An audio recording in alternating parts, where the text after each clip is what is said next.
11 बार दुरूद शरीफ और ये जो आपको आयत नज़र आ रही है इसको एक तस्बीह आपने पूरी करनी है।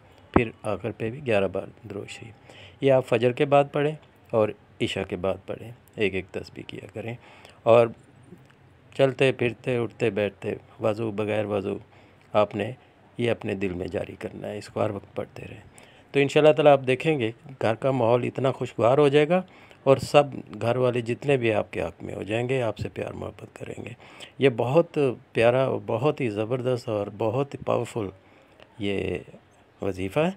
इसको आप कंटिन्यू करें तो इंशाअल्लाह ताला सारे मसले मसाइल जो आपके घर के हैं इंशाअल्लाह ख़त्म हो जाएंगे।